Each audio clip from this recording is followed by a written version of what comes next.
Un millionnaire en fauteuil roulant vivait reclus, hanté par son passé. Mais une petite fille déterminée est venue avec un geste simple et puissant. Elle lui a pris la main. Dans ce toucher, il y avait une force plus grande que les médecins et les médicaments. Et dans la rencontre entre le passé et le présent, il s'est retrouvé lui-même. Si vous aimez les belles histoires, veuillez vous abonner à notre chaîne et commenter d'où vous venez, nous continuons. Dans sa propriété isolée sur les hauteurs de Nice, face à la Méditerranée, Bernard Lacroix observait l'horizon bleu, avec des yeux vides. Le soleil de la Côte d'Azur inondait sa terrasse de marbre, mais aucune chaleur ne parvenait à pénétrer son âme. Ancien magnate de l'immobilier, sa fortune lui avait offert cette villa somptueuse accrochée à la colline, avec une vue qui rendait jaloux les plus grands hôtels de la région. Pourtant, depuis 10 ans, ce panorama n'était plus qu'un décor sans vie pour un homme brisé. À 68 ans, Bernard Lacroix n'était plus que l'ombre de l'homme d'affaires redoutable qu'il avait été. Sa silhouette imposante était désormais confinée à un fauteuil roulant en acajou et cuir, spécialement conçu pour lui rappeler chaque jour qu'il pouvait encore s'offrir le meilleur, même dans son malheur. Les domestiques se déplaçaient autour de lui comme des fantômes silencieux, formés à anticiper ses besoins sans jamais troubler sa solitude. Son assistante personnelle, Mathilde, gérait encore ses affaires avec une efficacité redoutable, mais leurs échanges se limitaient au strict minimum professionnel. Ce matin-là, comme chaque jour depuis des années, Bernard se fit conduire par son chauffeur au parc du Vinaigrier, un espace verdoyant loin des touristes, où il pouvait errer, seul dans les allées adaptées aux fauteuils roulants. Il congédia rapidement Laurent, son chauffeur fidèle, d'un geste sec de la main. « Revenez dans 2 heures. » Sa voix, autrefois puissante dans les conseils d'administration, n'était plus qu'un murmure rocailleux. Seul, il poussait son fauteuil avec une détermination mécanique. Ses mains, marquées par l'âge mais encore vigoureuses, agrippaient les roues avec force. Ses jambes, immobiles sous la couverture en cachemire, semblaient appartenir à quelqu'un d'autre. Bernard avait consulté les meilleurs spécialistes d'Europe. Tous avaient confirmé que la paralysie était irréversible. Ce n'était pas le diagnostic qui le tourmentait, mais le prix de cette sentence. Les images revenaient chaque fois qu'il fermait les yeux. Cette route sinueuse au-dessus de Nice, la pluie fine qui rendait l'asphalte traître, sa berline de luxe qui prenait le virage trop vite, et soudain, 7 enfants sur le bord de la route. Le choc, le silence, puis les cris. Bernard avait tout.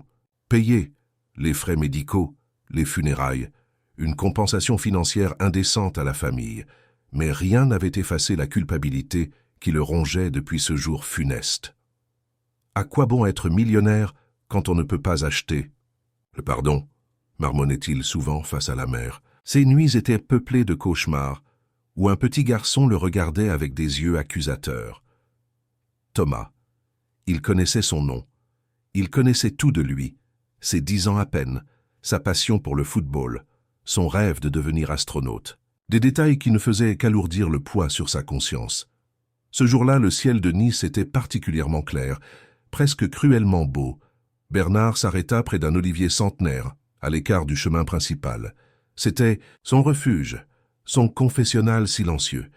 Il sortit de sa poche une petite flasque en argent et but une gorgée de cognac. L'alcool ne faisait plus effet depuis longtemps, mais le rituel demeurait. Vous ne devriez pas boire si tôt le matin. La voix, claire et enfantine, le fit sursauter. Bernard se retourna brusquement, faisant presque basculer son fauteuil. Devant, lui se tenait une fillette d'une 12aine d'années. Elle portait une simple robe bleue, des sandales usées et un petit sac en toile sur l'épaule.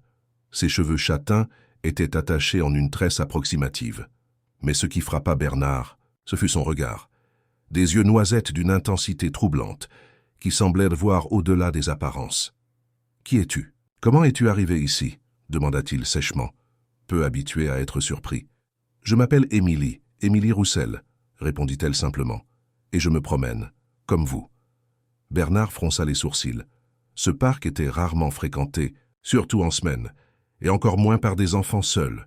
« Où sont tes parents? Tu ne devrais pas être à l'école ?» La fillette haussa les épaules avec une nonchalance qui l'irrita. « C'est les vacances scolaires. Et ma mère travaille. Elle est femme de ménage dans les hôtels de la promenade. » Il y avait dans sa façon de parler une assurance étonnante pour son âge. Pas de timidité, pas de crainte face à cet homme âgé au visage sévère. « Eh bien, va jouer ailleurs. Ce n'est pas un endroit pour les enfants, » grommela Bernard mal à l'aise sous ce regard trop lucide. Émilie ne bougea pas. Elle l'observait avec curiosité, la tête légèrement penchée sur le côté. « Pourquoi vous êtes si triste ?» demanda-t-elle abruptement. La question le prit au dépourvu. Personne ne lui parlait ainsi depuis des années. Son entourage évitait soigneusement tout sujet personnel, toute question qui aurait pu effleurer sa vulnérabilité. « Je ne suis pas triste. Je suis tranquille. Et j'aimerais rester, répondit-il froidement. Émilie s'approcha, ignorant délibérément son hostilité. Elle examina le fauteuil roulant avec intérêt. « Vous ne pouvez plus marcher ?»« Quelle perspicacité !» ironisa Bernard, regrettant immédiatement son ton face à une enfant. « Ma grand-mère aussi était en fauteuil, mais elle disait toujours que ses jambes ne fonctionnaient plus, pas son cœur. » Elle sourit, révélant une petite fossette sur sa joue gauche. « Vous pourriez marcher si vous vouliez vraiment. » Bernard laissa échapper un rire amer. « Ah oui? Et comment? Par magie ?» Émilie tendit sa main vers lui, un geste simple et inattendu. « Prenez ma main et marchez. » Le vieil homme la regarda stupéfait. Cet enfant sorti de nulle part lui proposait de réaliser l'impossible avec une simplicité désarmante. Pendant un instant, il ne sut que répondre. Puis la colère monta en lui, une colère née de l'impuissance et de l'espoir brisé. « Tu te moques de moi? Tu crois que je n'ai pas essayé? Que je n'ai pas dépensé des fortunes en médecins, en thérapie, en traitements expérimentaux ?» Émilie ne recula pas devant son emportement. Sa main resta tendue, imperturbable. « Ce n'est pas une question d'argent, » dit-elle doucement. « C'est une question de foi. » « La foi ?» Bernard secoua la tête avec dérision. « J'ai abandonné la foi. Il y a bien longtemps, petite, quand on a vu ce que j'ai vu, fait ce que j'ai fait. » « Je ne parle pas de Dieu, » l'interrompit Émilie. « Je parle de croire en vous-même, en la possibilité de guérir. » Il y avait dans sa voix une sagesse qui ne correspondait pas à son âge, une conviction tranquille qui, malgré lui, ébranlait les certitudes de Bernard. Il observa cette main tendue, si petite, si fragile en apparence, une main d'enfant qui n'avait pas connu les trahisons, les compromis, les regrets. « Tu ne sais pas de quoi tu parles, » murmura-t-il, mais sa voix avait perdu de son tranchant. « Alors, laissez-moi vous montrer, » insista Émilie, sa main toujours offerte. Quelque chose dans son regard, une lueur qui lui rappelait étrangement les yeux de Thomas dans ses cauchemars, le poussa à un geste qu'il ne s'expliqua pas. Lentement, comme attiré par une force invisible, Bernard tendit sa main et saisit celle d'Émilie. Le contact fut électrisant. Une chaleur inattendue se répandit dans son bras, puis dans sa poitrine. Pendant une fraction de seconde, il sentit un picotement dans ses jambes mortes, si léger qu'il crut l'avoir imaginé. Troublé, il retira vivement sa main. « Qu'est-ce que c'était » demanda-t-il, le souffle court.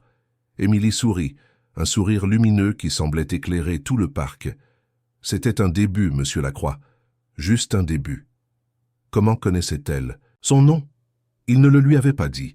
Bernard ouvrit la bouche pour l'interroger, mais le bruit d'un moteur lui indiqua que Laurent revenait avec la voiture.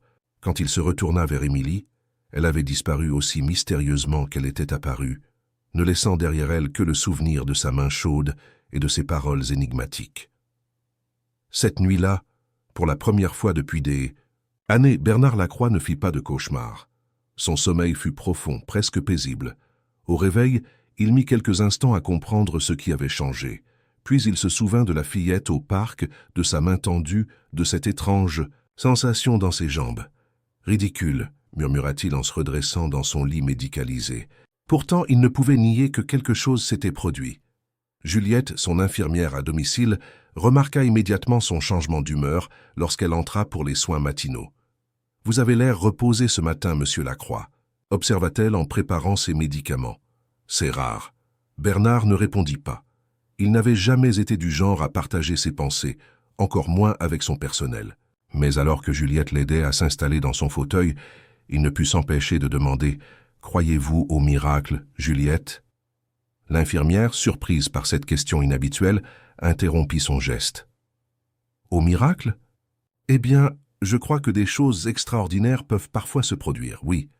Pourquoi cette question ?» Bernard haussa les épaules. Simple curiosité. La matinée passa lentement.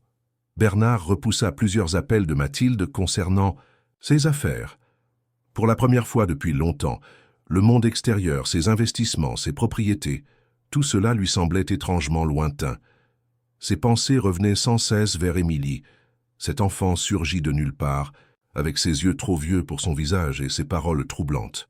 Vers midi, incapable de rester, enfermé, il demanda à Laurent de le conduire à nouveau au parc du Vinaigrier. Le chauffeur ne cacha pas sa surprise. Jamais Bernard ne sortait 2 jours de suite, mais s'exécuta sans commentaire. Le parc était différent sous le soleil de midi. Plus lumineux, plus vivant. Bernard parcourut les allées, cherchant l'olivier sous lequel il avait rencontré Émilie. Son cœur battait plus vite qu'à l'accoutumée, une sensation presque oubliée. Arrivé à l'arbre, il attendit, se sentant parfaitement ridicule. Un millionnaire de 68 ans, attendant une fillette comme un adolescent à son premier rendez-vous. 1 heure passa, puis 2. Émilie ne vint pas. Déçu et irrité contre lui-même, Bernard s'apprêtait à partir quand une voix retentit derrière lui. « Je savais que vous reviendriez. » Il se retourna vivement. Émilie se tenait là, dans la même robe bleue que la veille, mais avec un livre sous le bras. « Je ne te cherchais pas, » mentit Bernard. « Je viens ici tous les jours. »« Non, » répondit-elle avec un sourire malicieux. « D'habitude, vous venez le matin, pas à midi, et vous restez près du bassin aux poissons, pas ici. » Bernard fronça les sourcils. « Tu m'observes depuis longtemps? Assez pour savoir que vous êtes prêt. »« Prêt à quoi? » ?»« À guérir. » Il y avait dans sa voix une telle conviction que Bernard sentit sa gorge se serrer. 10 ans de résignation, de certitude médicale, de douleur acceptée comme une punition méritée. Et voilà qu'une enfant prétendait tout bouleverser. « Comment connais-tu mon nom ?» demanda-t-il brusquement, se rappelant ce détail troublant de leur première rencontre. Émilie s'assit sur un banc face à lui, posant son livre à côté d'elle. « Ma mère a travaillé dans votre villa l'année dernière pour un grand dîner. Elle est serveuse pour une agence d'événementiel, en plus de son travail de femme de ménage. » Cette explication rationnelle aurait dû le rassurer. Mais Bernard restait méfiant. « Et pourquoi t'intéresses-tu à moi ?» Émilie le regarda droit dans les yeux. « Parce que je peux vous aider, et parce que vous avez besoin d'aide, même si vous ne voulez pas l'admettre. » Bernard laissa échapper un rire sec. « Et comment comptes-tu m'aider exactement? Tu es médecin peut-être? Ou guérisseuse miraculeuse? »« Ni l'un ni l'autre, » répondit-elle calmement. « Je suis juste quelqu'un qui croit que certaines blessures peuvent guérir si on le veut vraiment. »« Des blessures comme une moelle épinière sectionnée, » ironisa-t-il. « Des blessures comme celles que vous portez à l'intérieur, » précisa Émilie. « Les autres suivront. » Bernard sentit la colère monter en lui. Cet enfant parlait comme si elle connaissait sa souffrance, comme si elle pouvait comprendre ce qu'il avait traversé. « Tu ne sais rien de moi, petite, rien de ce que j'ai vécu, rien de ce que j'ai perdu. Je sais que vous étiez au volant de la voiture qui a renversé un petit garçon il y a 10 ans, dit Émilie d'une voix douce mais ferme. Je sais que l'accident vous a laissé paralysé et que vous vous punissez chaque jour pour ce qui s'est passé. » Le choc fit reculer Bernard, comme frappé physiquement. Les mots qu'il n'avait jamais prononcés à voix haute, que personne n'osait mentionner en sa présence, sortirent de la bouche de cet enfant avec une simplicité désarmante. « Comment? Comment peux-tu savoir ça ?» balbutia-t-il, le visage soudain blême. « Les gens parlent, » répondit Émilie. « Et j'écoute. » Un silence pesant s'installa. Bernard fixait cette fillette qui venait de faire voler en éclats le mur de silence qu'il avait soigneusement construit autour de sa tragédie. Il aurait dû être furieux. Il aurait dû la chasser, lui interdire de jamais reparaître. Mais étrangement, il ressentait plutôt un immense soulagement, comme si un abcès venait enfin d'être percé. « Et maintenant ?» demanda-t-il finalement, la voix rauque. « Maintenant que tu as étalé ma honte, qu'est-ce que tu veux ?» Émilie se leva et s'approcha de son fauteuil. Avec la même simplicité que la veille, elle tendit sa main. « Je veux que vous preniez ma main et que vous essayiez de vous lever. »« C'est absurde, » protesta Bernard, mais avec moins de conviction qu'il ne l'aurait voulu. « Qu'avez-vous à perdre ?» insista-t-elle. Bernard regarda cette main tendue. La raison lui dictait de refuser, de mettre fin à cette mascarade. Mais quelque chose en lui, une petite flamme qu'il croyait éteinte depuis longtemps, le poussait à accepter. « Très bien, » céda-t-il avec un soupir. « Si ça peut te faire plaisir. » Il prit la main d'Émilie plus fermement cette fois. À nouveau, cette chaleur étrange se répandit dans son bras, plus intense que la veille. Elle descendit le long de son torse. Puis, à sa grande stupéfaction, il sentit distinctement un picotement dans ses hanches, puis dans ses cuisses. « Je sens quelque chose », murmura-t-il, incrédule. « Concentrez-vous », l'encouragea. « Émilie, imaginez que vous vous levez, visualisez chaque muscle qui se tend, chaque mouvement. » Bernard ferma les yeux. Pour la première fois depuis 10 ans, il se permit d'imaginer ses jambes bougeant à nouveau, portant son poids. La sensation s'intensifia. Ce n'était plus un simple picotement, mais une présence, comme si ses membres inférieurs reprenaient une vie après une longue hibernation. « Maintenant, essayez de vous lever », ordonna doucement Émilie. Instinctivement, Bernard bloqua les roues de son fauteuil, puis, s'appuyant sur l'accoudoir d'une main et tenant fermement celle d'Émilie de l'autre, il tenta de pousser sur ses jambes. Un effort dérisoire, se dit-il, qui ne mènerait à rien. Pourtant, à sa stupéfaction, ses genoux bougèrent légèrement. Un mouvement infime, imperceptible pour quiconque l'aurait observé, mais qu'il ressentit comme un séisme intérieur. « Mon Dieu !» souffla-t-il, les yeux écarquillés. « Vous voyez ?» Sourit Émilie. « Ce n'est qu'un début. » Bernard retomba dans son fauteuil, épuisé par cet effort minuscule mais révolutionnaire. Son esprit cartésien cherchait désespérément une explication rationnelle. Des mouvements réflexes? Une suggestion? Mentale? Ou simplement le fruit de son imagination, nourrie par le désespoir et l'espoir fou suscités par cet enfant? « Comment est-ce possible ?» demanda-t-il, bouleversé. « Parfois, notre corps guérit, mais notre esprit refuse de l'accepter, » expliqua Émilie avec une sagesse troublante. « Vous vous êtes enfermé dans votre culpabilité, monsieur Lacroix. Vous avez décidé que ce fauteuil était votre punition, et votre corps a obéi. » Ces paroles touchèrent Bernard en plein cœur. N'était-ce pas exactement ce qu'il avait ressenti? Que sa paralysie était une justice poétique, un prix à payer pour la vie qu'il avait prise. « Tu parles comme si tu avais vécu plusieurs vies, » dit-il doucement. Émilie haussa les épaules. « Je lis beaucoup et j'observe les gens. » Elle jeta un coup d'œil à sa montre, une vieille montre analogique qui semblait trop grande pour son poignet fin. « Je dois partir maintenant. Ma mère m'attend pour déjeuner, mais je reviendrai demain. » Bernard voulut la retenir, lui poser 1000 questions, comprendre ce qui venait de se passer, mais elle s'éloignait déjà, légère comme une brise d'été. « Attendez !» s'écria-t-il. « Et si ça ne fonctionne plus demain ?» Émilie se retourna et lui sourit. « Alors nous réessaierons le jour suivant, et le jour d'après, aussi longtemps qu'il le faudra. » Elle disparut entre les arbres, laissant Bernard seul avec ses pensées tumultueuses et cette sensation nouvelle dans ses jambes, une sensation qui ressemblait étrangement à l'espoir. Sur le chemin du retour, dans la voiture silencieuse, Bernard observait le paysage comme s'il le découvrait pour la première fois. Les couleurs lui semblaient plus vives, les contours plus nets. Laurent lui jeta plusieurs regards inquiets dans le rétroviseur, surpris par le silence inhabituel de son employeur. « Tout va bien, monsieur ?» finit-il par demander. Bernard réalisa qu'il souriait, un geste devenu si rare que son chauffeur le considérait comme un signe inquiétant. « Oui, Laurent, » répondit-il. « Pour la première fois depuis longtemps, je crois que tout va bien. » Les jours qui suivirent marquèrent un tournant dans la vie de Bernard Lacroix. Chaque après-midi, il retrouvait Émilie au parc du Vinaigrier, sous l'olivier devenu leur point de rendez-vous. Laurent, son chauffeur, n'avait plus besoin d'instructions précises. Il connaissait désormais la routine. À 13h30, il conduisait son patron au parc et revenait le chercher 2 heures plus tard. Ces rencontres quotidiennes étaient devenues le centre de l'existence de Bernard.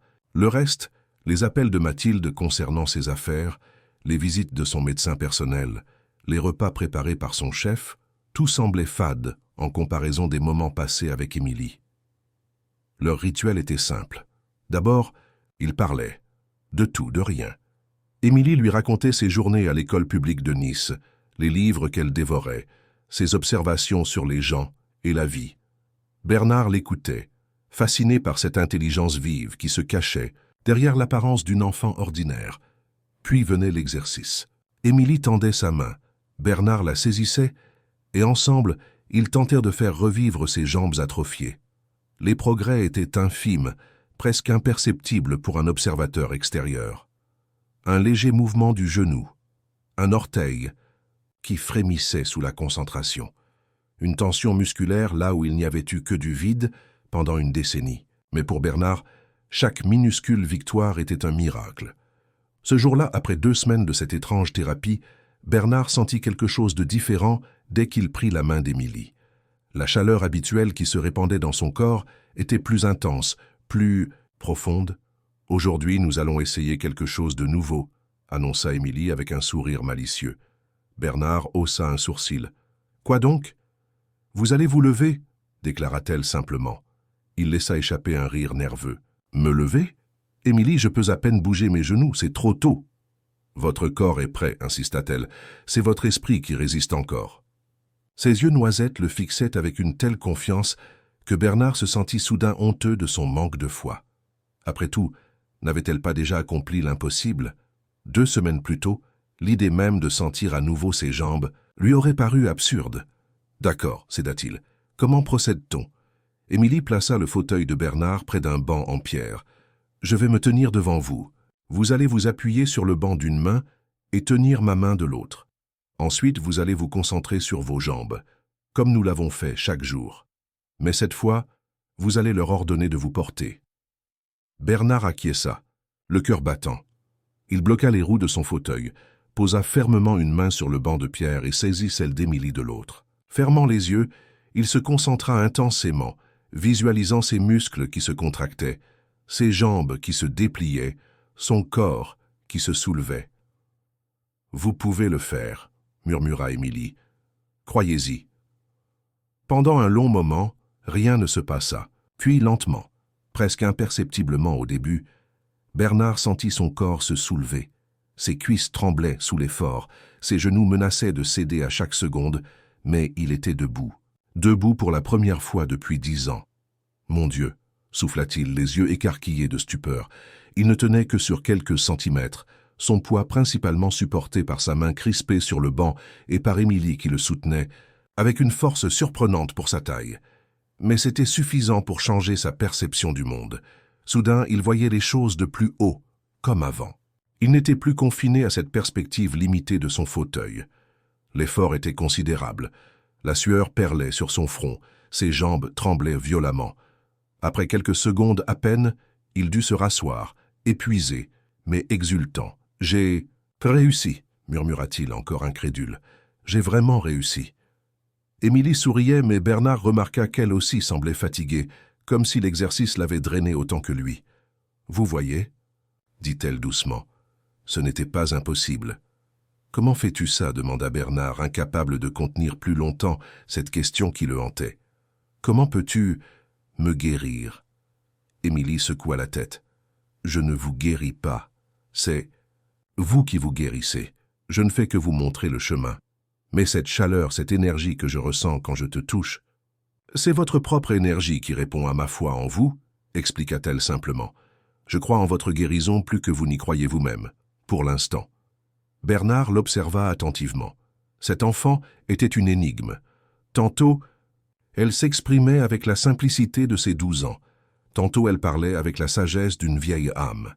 Il y avait en elle quelque chose qui le fascinait et l'effrayait à la fois.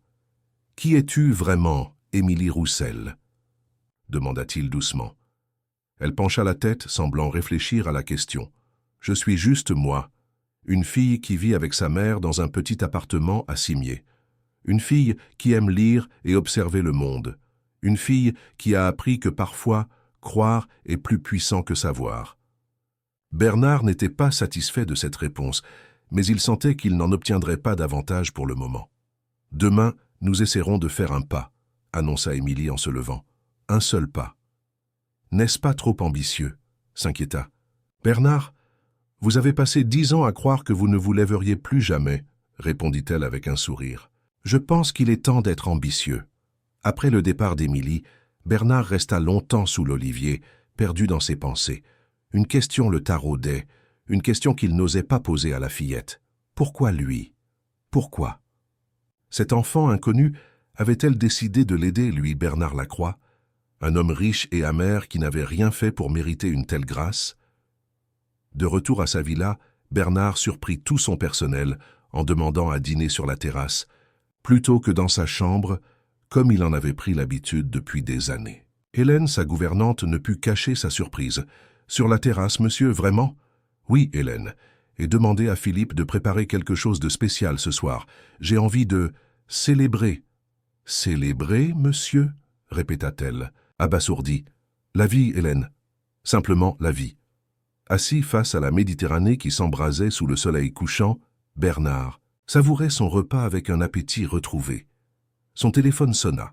Mathilde, encore une fois, probablement pour lui parler d'une nouvelle acquisition potentielle ou d'un problème avec l'un de ses investissements. Pour la première fois, il décrocha. « Mathilde, dit-il d'une voix plus chaleureuse qu'à l'accoutumée, que puis-je faire pour vous ?» Le silence à l'autre bout de la ligne trahit la surprise de son assistante. « Monsieur Lacroix, vous allez bien ?»« Parfaitement bien. »« Mathilde, en fait, je me demandais... » Il hésita un instant, puis se lança. « Je me demandais si vous pourriez vous renseigner sur les écoles privées de Nice, les meilleures. Je voudrais faire un don, peut-être créer une bourse pour des enfants méritants mais sans moyens. » « Un don ?» La surprise de Mathilde était palpable. Bernard Lacroix était connu pour sa générosité calculée. Il donnait aux œuvres qui servaient ses intérêts ou son image, pas par pure philanthropie.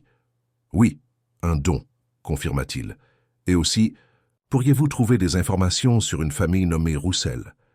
Une mère et sa fille qui vivent à Cimier. La mère travaille comme femme de ménage dans les hôtels et comme serveuse pour des événements. »« Bien sûr, monsieur, » répondit Mathilde, clairement intriguée mais trop professionnelle pour poser des questions. « Je m'en occupe dès demain. Matin. »« Merci, Mathilde, bonne soirée. » Bernard raccrocha, satisfait. Pour la première fois depuis longtemps, il avait envie d'agir, de faire quelque chose qui ne soit pas dicté par l'habitude ou l'obligation. Il voulait aider Émilie, lui offrir les meilleures chances possibles. C'était le moins qu'il puisse faire pour cet enfant qui lui rendait sa vie. Cette nuit-là, son sommeil fut à nouveau paisible. Mais juste avant l'aube, un rêve étrange vint troubler son repos. Il marchait dans un cimetière baigné de brume. Devant lui, une petite silhouette se détachait. Émilie, vêtue de blanc, qui lui faisait signe de la suivre. Elle le conduisit jusqu'à une tombe sur laquelle il ne put distinguer qu'un prénom. Thomas. Bernard se réveilla en sursaut, le cœur battant. Thomas, le prénom de l'enfant qu'il avait renversé 10 ans plus tôt. Pourquoi ce nom surgissait-il maintenant dans ses rêves? Et pourquoi Émilie y figurait-elle? Un sentiment de malaise l'envahit. Il y avait quelque chose qu'il ne comprenait pas, un lien qui lui échappait. Mais avant qu'il puisse approfondir cette pensée, Juliette, son infirmière, entra pour les soins matinaux. « Bonjour, monsieur Lacroix. Comment vous sentez-vous aujourd'hui ?» Bernard hésita. Devait-il lui parler des progrès qu'il faisait avec Émilie, de sa capacité retrouvée à se tenir debout, même brièvement? « Mieux, Juliette, répondit-il simplement. Je me sens mieux. » Il décida de garder le secret pour l'instant. Ce qui se passait entre Émilie et lui était trop précieux, trop fragile pour être exposé au scepticisme du monde extérieur. Pas encore. Pas avant qu'il ne comprenne lui-même la nature de ce miracle. Mais une chose était certaine. Aujourd'hui, il ferait un seul pas, comme l'avait prédit Émilie. Et ce pas le mènerait peut-être vers une vérité qu'il n'était pas sûr d'être prêt à affronter. Une semaine s'était écoulée depuis que Bernard avait réussi à se tenir debout. 7 jours de progrès constants, mesurés en centimètres et en secondes. Avec l'aide d'Émilie, il parvenait maintenant à faire quelques pas hésitants, ses mains agrippées aux barres parallèles qu'il avait fait installer discrètement dans un coin isolé du parc. Ces barres, commandées en urgence et installées de nuit par une équipe généreusement payée pour sa discrétion, étaient le seul indice extérieur du miracle qui se produisait. Ce matin-là, Bernard attendait avec impatience l'heure de son rendez-vous quotidien avec Émilie. Mais avant cela, il avait une réunion avec Mathilde, qui avait insisté pour le voir en personne. « J'ai les informations que vous m'avez demandées, monsieur Lacroix », annonça-t-elle en entrant dans le salon où Bernard l'attendait, toujours dans son fauteuil. En dehors d'Émilie, personne ne savait qu'il pouvait désormais se lever et faire quelques pas. Il préférait garder cette évolution secrète comme un trésor précieux qu'il n'était pas encore prêt à partager. « Je vous écoute, Mathilde, » dit-il, remarquant le dossier épais qu'elle portait. « Concernant les écoles privées, j'ai sélectionné les 3 meilleures de Nice selon les critères d'excellence académique et d'ouverture sociale. » Elle lui tendit une première chemise. Vous trouverez ici tous les détails sur leur programme et leur procédure d'admission. Bernard hocha la tête, satisfait. Et pour la famille Roussel? Mathilde hésita, un pli soucieux barrant son front. C'est là que les choses deviennent intéressantes. J'ai bien trouvé une Madame Roussel à Simiez, Sylvie Roussel, qui travaille effectivement comme femme de ménage, à l'hôtel Negresco, et occasionnellement comme serveuse pour l'agence Prestige Événements. C'est bien elle, confirma Bernard, et sa fille. C'est là que ça se complique, poursuivit Mathilde, en ouvrant un second dossier. Sylvie Roussel a bien une fille, mais elle s'appelle Amélie, pas Émilie. Elle a 12 ans, est scolarisée à l'école Jean Massé et... Elle s'interrompit, visiblement mal à l'aise. « Et quoi, Mathilde ?» insista Bernard, sentant une appréhension inexplicable monter en lui. Et elle est hospitalisée depuis 3 mois à l'hôpital Lanval. Leucémie. Son état serait très grave. Bernard sentit un froid soudain l'envahir. Ce n'est pas possible. Émilie est en parfaite santé. Je la vois tous les jours au parc. Mathilde lui tendit une photographie extraite du dossier. Est-ce cet enfant que vous rencontrez?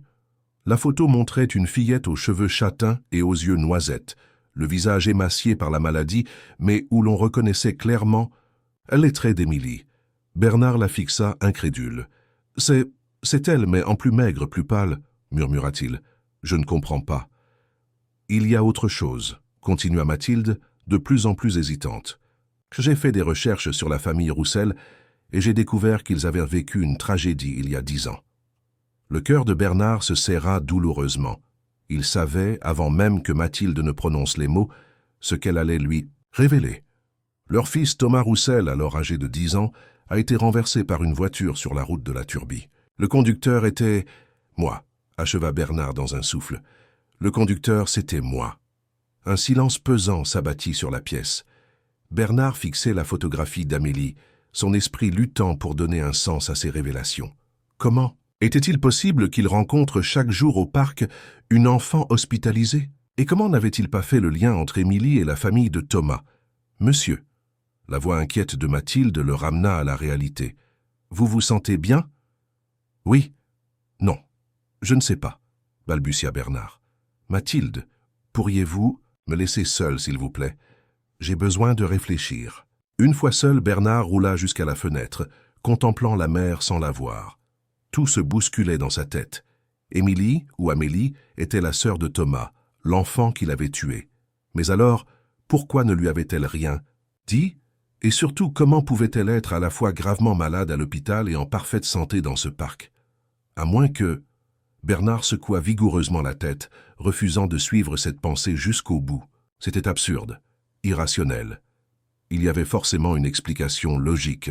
Peut-être que Mathilde s'était trompée, ou peut-être qu'Amélie avait une sœur jumelle dont personne ne parlait. L'horloge indiquait 12h30, bientôt l'heure, de son rendez-vous avec Émilie. Bernard appela Laurent et lui demanda de préparer la voiture, déterminé à obtenir des réponses. Le trajet jusqu'au parc lui parut interminable. Lorsqu'ils arrivèrent enfin, Bernard demanda à Laurent de l'attendre à l'entrée et se dirigea seul vers leur lieu de rencontre habituel. Émilie était déjà là, assise sous l'olivier, un livre ouvert sur les genoux. En le voyant approcher, elle sourit et se leva. « Bonjour, monsieur Lacroix. Prêt pour notre séance aujourd'hui ?» Bernard s'arrêta à quelques mètres d'elle, l'observant avec un regard nouveau. Elle semblait si réelle, si vivante. Comment pouvait-elle être une illusion? Qui es-tu vraiment? Demanda-t-il abruptement. Le sourire d'Émilie s'effaça, remplacé par une expression grave. « Vous savez qui je suis ?»« Non, je ne sais pas, » insista Bernard, la voix tremblante. « Je sais que tu t'appelles Amélie, pas Émilie. Je sais que... Tu es la sœur de Thomas, l'enfant que j'ai renversé il y a 10 ans. Et je sais que tu es actuellement hospitalisé à Lenval pour une leucémie. Alors je te le demande à nouveau. Qui es-tu » Émilie, ou Amélie, le fixa longuement, ses yeux noisettes semblant lire au plus profond de son âme. « Je suis celle qui vous aide à guérir, » répondit-elle simplement. « Le reste n'a pas d'importance. »« Bien sûr que si, ça a de l'importance. » s'écria Bernard, frappant l'accoudoir de son fauteuil. « Tu ne peux pas être à 2 endroits en même temps. Tu ne peux pas être à la fois malade à l'hôpital et en parfaite santé ici. »« Qui a dit que j'étais en parfaite santé ?» murmura-t-elle. 7. Réponse déstabilisa Bernard. Il l'examina plus attentivement et remarqua pour la première fois des détails qui lui avaient échappé. La légère transparence de sa peau, la façon dont la lumière semblait parfois la traverser sous certains angles, la légèreté irréelle de ses mouvements. « Ce n'est pas possible, souffla-t-il. Tu ne peux pas être... » « Un fantôme ?» Elle eut un petit rire. « Non, je ne suis pas morte, monsieur Lacroix. Pas encore, du moins. Disons que je suis entre deux mondes. » Bernard sentit son cœur se serrer. Cet enfant qui l'avait aidé, qui avait accompli ce miracle impossible, luttait elle-même contre la mort. « Pourquoi ?» demanda-t-il, la gorge nouée. « Pourquoi m'aider, moi? Je suis responsable de la mort de ton frère. Tu devrais me haïr. » Émilie s'approcha et, comme toujours, lui tendit la main. Hésitant, Bernard la prit. La chaleur familière l'envahit. Mais cette fois, il la ressentit différemment, conscient de sa source. « La haine n'a jamais guéri personne, » dit-elle doucement. « Ni vous, ni moi, ni ma mère. Pendant des années, elle vous a haï pour ce que vous aviez fait. Cette haine l'a dévorée de l'intérieur, l'a rendue amère, l'a éloignée de moi. Et puis je suis tombé malade, et elle a compris que la vie était trop courte pour la gaspiller en colère. Et toi, tu ne m'en veux pas? J'étais trop jeune quand c'est arrivé pour vraiment comprendre. J'ai grandi avec l'absence de Thomas, pas avec son souvenir. Et quand j'ai appris que j'étais malade, j'ai commencé à faire des rêves étranges. Je vous voyais seul dans votre fauteuil, prisonnier de votre culpabilité comme je l'étais de mon corps malade. Et quelque chose en moi a su que nos guérisons étaient liées. Bernard écoutait, fasciné et bouleversé. Mais comment? Comment? Peux-tu être ici alors que ton corps est à l'hôpital? Émilie haussa les épaules. Je ne sais pas exactement. Quand je dors là-bas, je me retrouve ici. Au début, je me promenais simplement dans le parc, invisible pour tous. Et puis un jour, vous êtes arrivé et vous m'avez vu. Vous étiez le seul à me voir. J'ai compris que ce n'était pas un hasard. Et cette capacité à me faire marcher, à nouveau, comment l'expliques-tu? Je ne l'explique pas, sourit-elle. Je l'accepte, c'est tout. Comme vous devriez accepter que votre paralysie n'était peut-être pas aussi définitive que les médecins le pensaient. Peut-être que votre corps était prêt à guérir depuis longtemps, mais que votre esprit refusait de le laisser faire. Bernard secoua la tête, submergé par ces révélations. Et maintenant, qu'est-ce qui va se passer? Le visage d'Émilie s'assombrit légèrement. Maintenant, nous continuons. Vous avez encore besoin de moi, et j'ai besoin de vous. Besoin de moi? Comment pourrais-je t'aider? Chaque pas que vous faites me donne de la force là-bas, dans mon lit d'hôpital, expliqua-t-elle. Je ne sais pas pourquoi, je ne sais pas comment, mais c'est ainsi. Quand vous avancez, je sens la vie revenir en moi. Bernard la regarda, stupéfait. Tout ce temps, il avait cru qu'Émilie était son sauveur, alors qu'en réalité, il se sauvait, mutuellement. « Je ferai tout ce que je peux, » promit-il, serrant sa petite main avec une tendresse nouvelle. « Je marcherai pour toi, Émilie, ou Amélie, peu importe ton nom. »« Émilie, c'est bien, » sourit-elle. « C'est comme ça que Thomas m'appelait. Quand j'étais petite, il n'arrivait pas à prononcer Amélie correctement. » Cette confidence simple toucha Bernard plus profondément que tout le reste. Pour la première fois, il voyait clairement le lien qui les unissait tous. Lui, Émilie, Thomas, une chaîne d'événements tragiques mais aussi d'espoir et de rédemption. « Maintenant, » dit Émilie en désignant les barres parallèles, « il est temps de travailler. Aujourd'hui, vous allez faire 10 pas sans vous tenir. » Bernard sentit la peur monter en lui. « Sans me tenir, c'est impossible. Je vais tomber. »« Peut-être, » acquiesça-t-elle, « mais je serai là pour vous rattraper. » Il ne put s'empêcher de rire. « Tu pèses à peine 30 kilos, Émilie. Comment pourrais-tu rattraper un homme de mon âge ?» Elle lui adressa un regard énigmatique. « Vous seriez surpris de ma force, monsieur Lacroix. Après tout, je parviens à être à 2 endroits en même temps, non ?» Et sur ces mots, elle l'aida à se lever de son fauteuil pour commencer leur séance quotidienne. Mais cette fois, tout était différent. Bernard ne marchait plus seulement pour lui-même, il marchait pour Émilie, pour sa vie qui s'accrochait peut-être à chacun de ses pas. Et cette pensée lui donna une détermination qu'il n'avait jamais connue auparavant. Quand Laurent vint le chercher 2 heures plus tard, il remarqua immédiatement que quelque chose avait changé chez son patron. « Vous semblez différent. »« Monsieur, » observa-t-il prudemment. Bernard sourit, un sourire empreint à la fois de joie et de tristesse. « Je le suis, Laurent.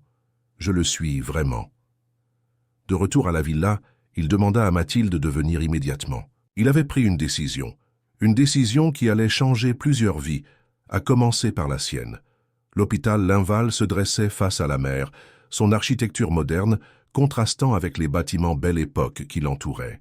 Bernard, assis dans sa voiture garée sur le parking, observait l'entrée avec appréhension. Après sa dernière séance avec Émilie, il avait pris une décision qui lui semblait à la fois folle et parfaitement logique. Il allait rencontrer Amélie, la véritable Amélie, et sa mère. « Vous êtes sûr de vouloir faire ça, monsieur ?» demanda Laurent, qui l'observait dans le rétroviseur avec inquiétude. Bernard hocha lentement la tête. « Oui, Laurent, j'aurais dû le faire il y a longtemps. » Avec l'aide de son chauffeur, il s'installa dans son fauteuil roulant. Malgré ses progrès considérables, il n'était pas encore capable de marcher sur de longues distances. Et surtout, il ne voulait pas révéler sa guérison partielle avant d'avoir parlé à la famille Roussel. Mathilde avait tout arrangé. Un appel à l'hôpital, une généreuse donation et les portes s'étaient ouvertes. La directrice elle-même les accueillit dans le hall. « Monsieur Lacroix, c'est un honneur de vous recevoir », dit-elle avec un sourire professionnel. « Votre intérêt pour notre service d'oncologie pédiatrique nous touche profondément. » Bernard coupa court aux politesses. « Je souhaiterais voir Amélie Roussel, si c'est possible, et parler à sa mère. » La directrice parut surprise. « Vous connaissez la famille Roussel ?»« C'est compliqué, » répondit Bernard mal à l'aise. « Disons que j'ai une dette envers eux. » Sans poser davantage de questions, la directrice les conduisit à travers les couloirs lumineux de l'hôpital jusqu'au service d'oncologie pédiatrique. Bernard sentait son cœur battre de plus en plus fort à mesure qu'ils approchaient. Qu'allait-il dire à cette femme dont il avait tué le fils? Comment allait-il expliquer sa présence au chevet de sa fille malade? Ils s'arrêtèrent devant une porte décorée de dessins d'enfants. La directrice frappa doucement. « Madame Roussel, vous avez un visiteur. » La porte s'ouvrit sur une femme d'une quarantaine d'années, aux traits tirés par la fatigue et l'inquiétude. Ses cheveux châtains, semblables à ceux d'Émilie, étaient négligemment attachés en queue de cheval. Quand son regard croisa celui de Bernard, elle se figea, son visage exprimant successivement la surprise, la confusion, puis une colère froide. « Que faites-vous ici ?» demanda-t-elle d'une voix contenue mais tremblante. La directrice, sentant la tension, s'éclipsa discrètement après avoir murmuré qu'elle serait dans son bureau si on avait besoin d'elle. « Madame Roussel, » commença Bernard, la gorge serrée, « je sais que ma présence doit vous paraître inappropriée, mais j'ai besoin de voir votre fille. » « Ma fille ?» Sylvie Roussel eut un rire sans joie. « Vous n'avez pas suffi à m'enlever mon fils? Vous voulez aussi tourmenter Amélie dans ces derniers jours ?» Ces mots frappèrent Bernard comme un coup physique. « Ces derniers jours ?» répéta-t-il horrifié. Le visage de Sylvie se décomposa comme si elle réalisait seulement la portée de ce qu'elle venait de dire. « Les médecins ont arrêté le traitement hier, » murmura-t-elle, des larmes silencieuses coulant sur ses joues. « Ils disent qu'il n'y a plus rien à faire, que c'est juste une question de jours, peut-être de semaines. Alors non, monsieur Lacroix, vous ne la verrez pas. Vous ne lui ferez pas de mal. » Elle s'apprêtait à refermer la porte, mais Bernard avança son fauteuil, l'en empêchant. « Madame Roussel, je vous en prie, » plaida-t-il. « Ce que je vais vous dire va vous sembler fou, mais je vous supplie de m'écouter. Je crois qu'Amélie et moi sommes liés d'une façon que je ne comprends pas moi-même. Je la vois. Pas ici, mais ailleurs. Elle m'aide à guérir et je pense que je peux l'aider aussi. » Sylvie le dévisagea comme s'il avait perdu l'esprit. « De quoi parlez-vous ?»« Votre fille. Elle se fait appeler Émilie quand elle me parle. Elle m'a dit que c'était le surnom que Thomas lui donnait quand elle était petite. » Ces mots eurent l'effet d'un électrochoc sur Sylvie. Elle chancela, s'appuyant contre le chambranle de la porte. « Comment pouvez-vous savoir ça ?» souffla-t-elle. « Personne ne le sait à part. »« À part vous et vos enfants, » acheva Bernard doucement. « Je le sais parce qu'elle me l'a dit. Madame Roussel, je rencontre votre fille presque tous les jours depuis 1 mois dans le parc du Vinaigrier. Elle m'a aidé à retrouver l'usage de mes jambes, petit à petit. Et elle m'a dit que chacun de mes progrès lui donnait de la force, à elle aussi. » Sylvie le fixait, oscillant visiblement entre l'incrédulité et un espoir désespéré. « C'est impossible, » murmura-t-elle. Amélie n'a pas quitté cet hôpital depuis 3 mois. Elle est trop faible pour se lever, encore moins pour aller dans un parc. Je sais, acquiesça Bernard.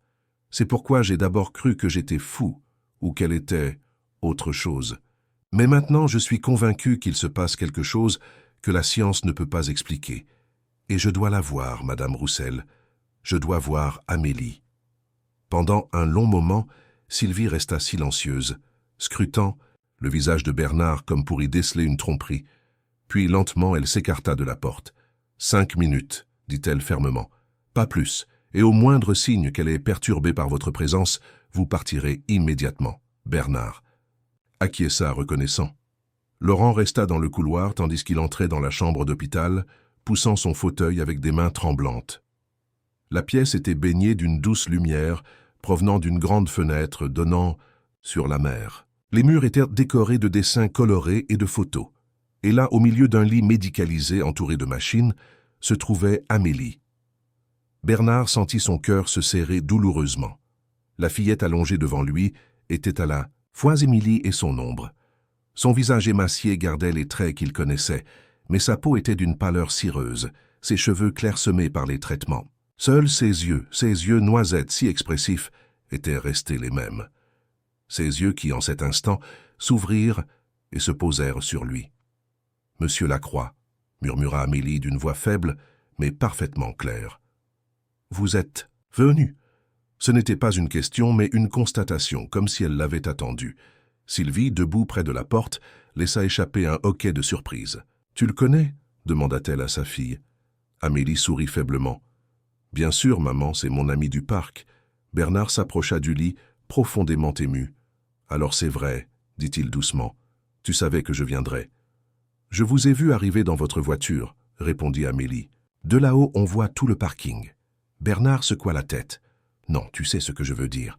Tu savais que je découvrirais la vérité et que je viendrais te voir ici. » La fillette hocha légèrement la tête. Oui, c'était le moment. Sylvie s'était approchée, son visage reflétant un mélange de confusion et d'émerveillement. « Amélie, chérie, comment connais-tu cet homme? Tu n'as pas quitté l'hôpital depuis... »« Je le vois quand je dors, maman, » expliqua Amélie avec la simplicité désarmante que Bernard lui connaissait si bien. « Mon corps reste ici, mais moi, je vais dans le parc. Au début, personne ne me voyait. Et puis un jour, lui, il m'a vu. » Sylvie lança un regard désemparé à Bernard, comme pour chercher une explication rationnelle. « Je ne comprends pas non plus, » admit-il, « mais c'est réel. Votre fille m'a aidé à retrouver l'espoir quand je croyais tout perdu. Elle m'a appris à me pardonner, à croire à nouveau en la vie. »« À vous pardonner ?» répéta Sylvie, une pointe d'amertume dans la voix. « Après ce que vous avez fait à mon fils ?»« Maman, » intervint doucement Amélie, « Thomas ne voudrait pas que tu restes en colère pour toujours. Il me l'a dit. » Un silence stupéfait suivit cette déclaration. Sylvie s'assit lourdement sur le bord du lit, les jambes tremblantes. « Thomas te l'a dit, » murmura-t-elle. « Quand ?»« Dans mes rêves, » répondit simplement Amélie. « Il est souvent avec moi quand je dors. C'est lui qui m'a guidé vers Monsieur Lacroix. Il m'a dit que nous pouvions nous aider mutuellement. » Bernard et Sylvie échangèrent un regard, tous deux dépassés par les paroles de l'enfant. Était-ce simplement l'imagination d'une fillette malade, ou y avait-il une vérité profonde dans ces connexions mystérieuses qu'elle décrivait? « Monsieur Lacroix, » dit soudain Amélie, sa voix retrouvant la fermeté qu'elle avait dans le parc. « Montrez à maman ce que vous pouvez faire maintenant. » Bernard hésita, jetant un coup d'œil à Sylvie qui l'observait avec méfiance. « Je suis pas sûr que ce soit le bon moment, Émilie. » « Amélie, c'est exactement le bon moment, » insista la fillette. « S'il vous plaît. » Avec un soupir, Bernard acquiesça. Il bloqua les roues de son fauteuil et, sous le regard stupéfait de Sylvie, posa ses mains sur les accoudoirs et commença à se lever. Lentement, avec un effort visible mais maîtrisé, il se mit debout. « Mon Dieu !» souffla Sylvie. « Mais vous étiez paralysé, tout le monde le sait. »« Je l'étais, » confirma Bernard, se tenant maintenant complètement droit, « jusqu'à ce que votre fille me tende la main et me dise « Prenez ma main et marchez. » Amélie souriait faiblement, visiblement épuisée mais heureuse. « Maintenant, faites quelques pas, » l'encouragea-t-elle. « Montrez à maman ce que nous avons accompli ensemble. » Bernard s'exécuta. Un pas, 2 pas, 3. Il traversa la chambre d'un bout à l'autre, sa démarche encore raide et hésitante, mais indéniablement réelle. Quand il se retourna vers le lit, il vit que Sylvie pleurait silencieusement, une main couvrant sa bouche. « C'est un miracle, » murmura-t-elle. « Non, » corrigea Amélie, « c'est de la foi, la même foi qui va me guérir. » Ces mots, prononcés avec une telle conviction, suspendirent le temps dans la petite chambre d'hôpital. Bernard revint vers le lit, s'appuyant légèrement sur les meubles pour garder son équilibre. « Amélie, dit-il doucement, les médecins disent que... » « Je sais ce qu'ils disent, l'interrompit-elle, mais ils ne savent pas ce que nous savons, vous et moi. Ils ne comprennent pas que certaines guérisons viennent de l'intérieur. » Elle tendit sa main vers lui, ce geste devenu si familier. « Prenez ma main, monsieur Lacroix, une dernière fois. » Bernard hésita, jetant un regard à Sylvie qui, malgré ses larmes, hocha imperceptiblement la tête. Il prit la main d'Amélie si frêle dans la sienne. Immédiatement, la chaleur caractéristique se répandit dans son bras, mais cette fois elle était différente, plus intense, presque douloureuse. « Qu'est-ce que... » commença-t-il, mais Amélie le coupa. « Maintenant, c'est à votre tour. »« De me donner de la force, » dit-elle, ses yeux brillants d'une détermination farouche, « comme je vous en ai donné. » Bernard sentit soudain une fatigue écrasante l'envahir, comme si son énergie était littéralement aspirée hors de lui. Ses jambes tremblèrent dangereusement, et il dut s'asseoir au bord du lit pour ne pas tomber. « Amélie, qu'est-ce que tu fais ?» demanda Sylvie, alarmée. « Ce que Thomas m'a montré, » répondit la fillette, dont les joues semblaient soudain moins pâles. « L'énergie ne se perd jamais, maman.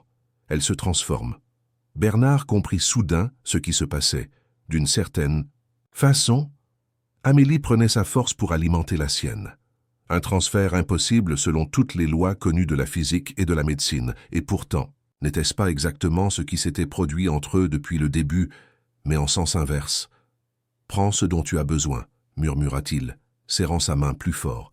« Prends tout. » Leurs regards se croisèrent, un accord silencieux passant entre eux. Dans les yeux d'Amélie, Bernard vit non seulement la détermination de vivre, mais aussi un pardon qu'il n'avait jamais osé espérer. Au même instant, les moniteurs autour du lit commencèrent à s'affoler. Des bips irréguliers, des courbes qui s'emballaient. Sylvie se leva d'un bond, affolée. « Que se passe-t-il, Amélie ?» Une infirmière fit irruption dans la chambre, suivie de près par un médecin. « Que faites-vous? Écartez-vous » ordonna ce dernier en se précipitant vers le lit. Bernard lâcha la main d'Amélie et recula, se sentant étrangement vidé mais en paix. La dernière chose qu'il vit avant d'être poussé hors de la chambre par Laurent fut le visage d'Amélie, un visage où la vie semblait affluer de nouveau, colorant ses joues d'un rose qu'elle n'avait pas connu depuis longtemps. Dans le couloir, appuyé contre le mur pour ne pas s'effondrer, Bernard attendit. Les minutes s'étirèrent en heures, des médecins et des infirmières entrant et sortant de la chambre en trombe. Laurent lui apporta un café, qu'il ne toucha pas. Et puis enfin la porte s'ouvrit une dernière fois, et Sylvie apparut, le visage transformé. « Ils ne comprennent pas ce qui se passe, » dit-elle d'une voix tremblante. « Ses constantes s'améliorent, ses analyses aussi. C'est comme si la maladie reculait soudainement. » Bernard sourit faiblement. « Est-ce qu'elle... Elle dort ?» répondit Sylvie. Paisiblement pour la première fois depuis des semaines. Elle hésita puis ajouta « Elle m'a demandé de vous dire qu'elle vous verra demain, au parc. » Ces simples mots remplirent Bernard d'une joie indescriptible. Il hocha la tête, incapable de parler. « Je ne comprends pas ce qui lie ma fille et vous, » continua Sylvie. « Je ne suis pas sûr de vouloir comprendre, mais si elle a une chance de guérir, même infime, elle guérira, » affirma Bernard avec une conviction qui le surprit lui-même. « Nous guérirons tous les deux. » Sylvie le regarda longuement, comme si elle le voyait vraiment pour la première fois, non plus comme le meurtrier de son fils, mais comme un homme brisé qui, comme elle, cherchait la rédemption. « Je n'ai jamais cru au miracle, » dit-elle, doucement. « Mais après aujourd'hui... » Elle ne termina pas sa phrase, mais elle n'en avait pas besoin. Dans le silence qui suivit, un nouvel espoir était né, fragile, incertain, mais bien réel. En quittant l'hôpital ce soir-là, Bernard savait qu'un chapitre de sa vie venait de se clore et qu'un autre commençait. Un chapitre où la culpabilité ne serait plus son unique compagne, où le pardon devenait possible, où l'impossible devenait réalité. Et demain, au parc, Émilie l'attendrait. 6 mois s'étaient écoulés depuis ce jour extraordinaire, l'hôpital Lenval. L'automne avait cédé la place à l'hiver, puis au printemps, et maintenant l'été s'installait à nouveau sur la Côte d'Azur. La terrasse de la Villa Lacroix, autrefois déserte, accueillait aujourd'hui une petite fête. Une table avait été dressée sous la pergola, décorée de fleurs fraîches et de ballons colorés. Philippe, le chef, s'affairait autour d'un magnifique gâteau à 3 étages surmonté de 13 bougies. Bernard, debout près de la balustrade, observait la mer d'un bleu éclatant. Sa démarche était encore légèrement hésitante, mais il n'utilisait plus son fauteuil roulant depuis des semaines. Vêtu d'un costume clair et décontracté, il paraissait plus jeune, comme si un poids invisible avait été retiré de ses épaules. « Ils vont bientôt arriver », annonça Mathilde en consultant sa montre. « Le chauffeur vient de m'informer qu'ils ont quitté l'appartement. » Bernard hocha la tête, un sourire aux lèvres. « Tout est prêt ?»« Absolument tout », confirma son assistante, « y compris les papiers que vous avez demandés. » Ces papiers, soigneusement rangés dans une enveloppe posée sur la console de l'entrée, représentèrent la dernière étape d'un plan élaboré au cours des derniers mois. Un plan né d'une promesse faite à une enfant et à sa mère. Le bruit d'une voiture se fit entendre dans l'allée. Bernard sentit son cœur s'accélérer, une sensation à laquelle il ne s'était pas encore habitué, ce mélange d'excitation et d'appréhension qui avait remplacé l'amertume chronique d'autrefois. Quelques instants plus tard, Laurent apparut, accompagnant Sylvie et Amélie Roussel. Bernard s'avança pour les accueillir, notant immédiatement les changements chez la fillette. Ses cheveux avaient repoussé, formant maintenant une couronne de boucles châtaines autour de son visage. Ses joues avaient retrouvé leur rondeur enfantine, et ses yeux brillaient de cette vivacité qui l'avait tant frappé lors de leur première rencontre. « Joyeux anniversaire, Amélie », dit-il en l'embrassant sur le front. « Merci, monsieur Lacroix », répondit-elle avec un sourire lumineux. Sylvie, élégante dans une simple robe d'été, semblait elle aussi transformée. Les mois de terreur et d'épuisement avaient laissé place à une sérénité nouvelle, bien que des ombres subsistent encore parfois dans son regard. « C'est trop, Bernard », dit-elle, en observant la terrasse décorée. « Vous n'auriez pas dû vous donner tant de mal. »« Rien n'est trop beau pour célébrer les 13 ans d'Amélie, » répondit-il. « Et surtout, sa rémission complète. » Ce mot, rémission, avait un goût de miracle. 6 mois plus tôt, les médecins avaient abandonné tout espoir. Aujourd'hui, ils qualifièrent le cas d'Amélie Roussel d'anomalie médicale inexplicable. Les tests ne montrèrent plus aucune trace de la leucémie qui avait failli l'emporter. La maladie avait simplement disparu. « Les médecins veulent encore faire une publication sur mon cas », annonça Amélie en s'asseyant à table. « Ils n'arrêtent pas de me poser des questions. »« Et que leur réponds-tu » demanda Bernard, curieux. La fillette haussa les épaules avec cette nonchalance qui lui était propre. La vérité. Que parfois guérir est une question de foi. Sylvie et Bernard échangèrent un regard. Ils avaient tacitement convenu de ne jamais trop interroger ce qui s'était passé. Cette connexion inexplicable entre Bernard et Amélie, ces rencontres dans le parc alors que la fillette était physiquement à l'hôpital, ce transfert mystérieux d'énergie qui semblait avoir sauvé 2 vies. Certaines choses défiaient l'explication rationnelle, et peut-être valait-il mieux les accepter simplement comme des dons. Le repas se déroula dans une ambiance joyeuse. Amélie souffla ses bougies sous les applaudissements. Les cadeaux s'amoncelèrent. Livres, vêtements. Un ordinateur portable dernier cri. Bernard observait la scène avec un bonheur tranquille, savourant ce moment qu'il n'aurait jamais cru possible 1 an plus tôt. Après le dessert, alors qu'Amélie explorait la villa en compagnie de Laurent, Bernard invita Sylvie à le suivre dans son bureau. « J'ai quelque chose à vous montrer », dit-il en refermant la porte. Il lui tendit l'enveloppe que Mathilde avait préparée. Sylvie l'ouvrit avec curiosité, puis resta figée en découvrant son contenu. « Qu'est-ce que c'est » demanda-t-elle d'une voix blanche. « Les actes de propriété d'un appartement dans le quartier de Cimiez », expliqua Bernard. « 3 chambres, une terrasse, vue sur la mer. Et à côté, vous trouverez les documents d'inscription d'Amélie à l'Institut international de Valbonne, l'une des meilleures écoles de la région. Tous les frais sont couverts jusqu'à la fin de ses études. » Sylvie secoua la tête, visiblement est bouleversée. « Bernard, c'est beaucoup trop. Nous ne pouvons pas accepter. Ce n'est pas un cadeau, Sylvie, répondit-il doucement. C'est une dette que je paie, une dette que j'aurais dû honorer il y a 10 ans. Vous nous avez déjà tellement aidés ces derniers mois. C'était vrai. Depuis la guérison miraculeuse d'Amélie, Bernard avait pris en charge tous les frais. Médicaux avait aidé Sylvie à trouver un emploi plus stable dans une galerie d'art, l'un de ses nombreux investissements. Mais ce n'était pas suffisant à ses yeux. « Rien ne pourra jamais ramener Thomas, dit-il gravement. Rien ne pourra effacer ce que j'ai fait. Mais je peux au moins m'assurer que vous et Amélie ayez la vie que vous méritez. » Sylvie le regarda longuement, des larmes brillant dans ses yeux. « Vous savez, pendant des années, je vous ai détesté. Chaque fois que je voyais votre nom dans le journal, votre photo dans un magazine, je sentais cette rage monter en moi.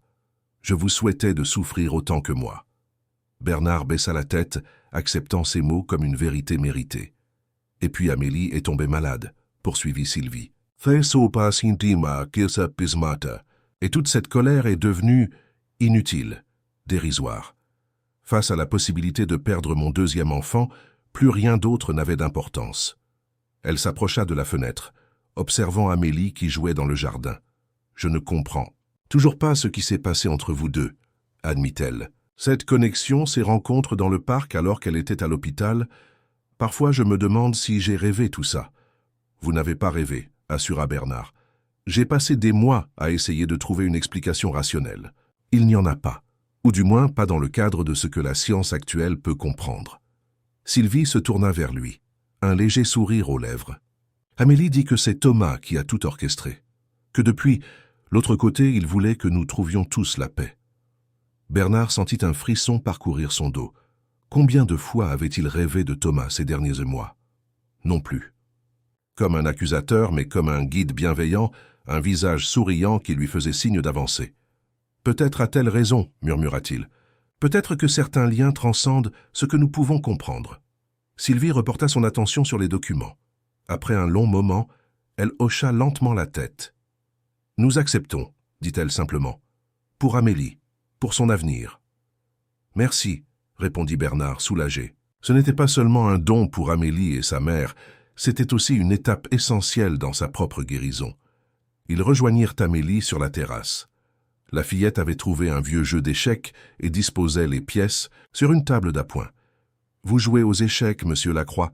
demanda-t-elle avec son sourire caractéristique. « Pas depuis des années, » admit Bernard, « mais je me souviens des règles. »« Alors je vais vous apprendre, » déclara-t-elle, avec assurance. « Thomas m'a montré comment jouer. Il était très fort. » Cette mention de Thomas faite avec une telle simplicité aurait été impensable quelques mois plus tôt, mais désormais, son souvenir n'était plus un tabou douloureux. Il était devenu une présence apaisante, un lien qui unissait leur destin. Bernard s'installa face à Amélie, tandis que Sylvie les observait avec un sourire tendre. Le soleil commençait à descendre sur la Méditerranée, baignant la terrasse d'une lumière dorée. « Avant de commencer, » dit Bernard, « j'ai une dernière surprise pour vous deux. » Il fit signe à Mathilde, qui attendait près de la porte-fenêtre. Celle-ci s'approcha, portant un petit écrin de velours qu'elle tendit à son patron. Bernard l'ouvrit, révélant une clé dorée attachée à un porte-clés en forme d'olivier. « Qu'est-ce que c'est » demanda Amélie, intriguée. « La clé d'une maison que je viens d'acheter, » expliqua Bernard, dans le petit village de Saint-Paul-de-Vence, non loin d'ici, un endroit paisible, entouré d'oliviers centenaires, avec une vue imprenable sur les montagnes et la mer. Il tendit l'écrin à Sylvie qui le regardait sans comprendre. « J'ai décidé de quitter cette villa, » poursuivit-il. « Trop de souvenirs, trop d'années d'isolement. J'ai besoin d'un nouveau départ. Mais je ne voulais pas que cette propriété reste vide ou soit vendue à des étrangers. Alors je l'ai mise à votre nom. » Sylvie laissa échapper un hoquet de stupeur. « Cette villa, mais elle vaut une fortune. Une fortune qui ne me sert à rien si je ne peux pas réparer un peu du mal que j'ai causé, » répondit Bernard. « Et puis, je ne serai pas loin. Saint-Paul est à moins d'1 heure d'ici. Nous pourrons toujours nous voir. »« Pour les leçons ?»« Des chèques, » ajouta Amélie avec un clin d'œil. Bernard rit, un rire franc et libre qu'il n'avait pas connu depuis si longtemps. « Exactement, pour les leçons d'échecs. » Sylvie semblait encore sous le choc, mais la joie illuminait son visage. « Je ne sais pas quoi dire. » Ne dites rien, suggéra doucement Bernard. Acceptez simplement que parfois, la vie nous offre des secondes chances inespérées. Un silence confortable s'installa, uniquement troublé par le bruit des vagues à contrebas.